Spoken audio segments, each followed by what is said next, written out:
in order to win this listing, SpaceX will be fast-tracked for inclusion in the Nasdaq 100 index. This is a massive deal. The Nasdaq 100 is tracked by over $600 billion of passive investor money. By fast-tracking SpaceX into the index, countless pension funds and passive investors will become forced buyers of the stock almost immediately, long before there's any serious price discovery.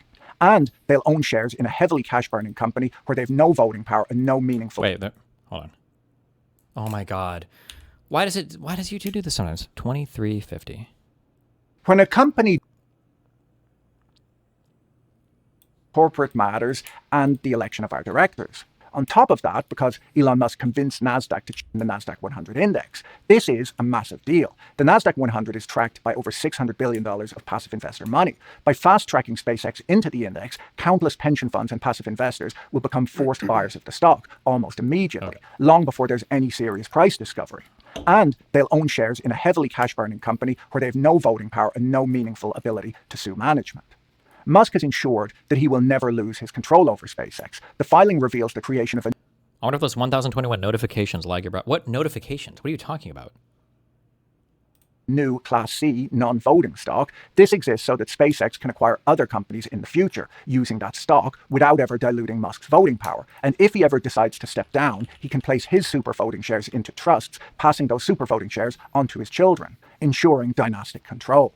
Finally, we get to his compensation package. You've most likely read about how Musk is getting 1 billion performance-based restricted shares, and how these shares only vest when SpaceX establishes a permanent human colony on Mars and hits a $7.5 trillion market cap. SpaceX... What, this notification? Why would this slow my... Do you think they load every single one into memory or something? Shut the fuck up. Explicitly describes the achievement of these milestones in the prospectus as being improbable.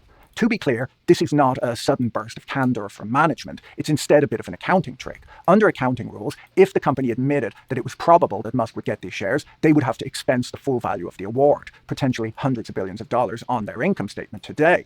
By categorizing the share grant as improbable, it gets booked at zero cost. But there's a trick. As law professor Ann Lipton points out, Musk doesn't actually need to achieve any of those hard-to-reach goals. He gets the utility of these shares immediately. He can vote them today, he can collect dividends on them today, and with the approval of a board that he entirely controls, he can pledge them as collateral for loans to get access to tax-free cash today. He gets all the benefits of owning the shares immediately based on a Mars colony that the company admits he will probably never build. Now, possibly the most extraordinary line in the entire prospectus is this. SpaceX renounced certain corporate opportunities that may be presented to Mr. Musk and certain of our directors and their respective affiliates, and such persons may have no duty to present such opportunities to us. What this means is that nothing stops Elon Musk from setting up a separate private company tomorrow to pursue whatever the next big tech trend is, rather than doing it inside SpaceX, which, if you remember him claiming Tesla was an AI company and then immediately starting XAI as a separate competing private entity, is a fairly relevant risk. As Ann Lipton summarized it, public shareholders in SpaceX will have no votes that matter, no ability to sell at a fair price discovered through normal market mechanisms, and no ability to sue the company for wrongdoing. No votes, no sales, no suits. There's one technology at SpaceX that everything else depends on. Not the AI, not the satellite internet, not the Mars colony. One rocket, Starship. The largest rocket ever built, is supposed to be the key to everything. Cheaper launches, bigger Starlink satellites, orbital data centers, a city on Mars, the NASA contracts. Without Starship, the entire $1.75 trillion story falls apart entirely. Yesterday, Barron's wrote that the Starship launch was a bigger deal for SpaceX than the IPO filing itself. The latest version of the rocket was supposed to launch before the IPO filing, but that launch was postponed. It was then supposed to launch yesterday, the day after the filing. Nicki Minaj even turned up to watch, but there were technical difficulties. According to the news, they're going to try again today, so we'll have to see how that goes. The problem so far is that Starship hasn't yet worked. It's still in the rapid, unscheduled disassembly phase of its development. It is yet to carry any cargo to orbit other than a banana, so as Barron's rightly states, this launch is really going to matter.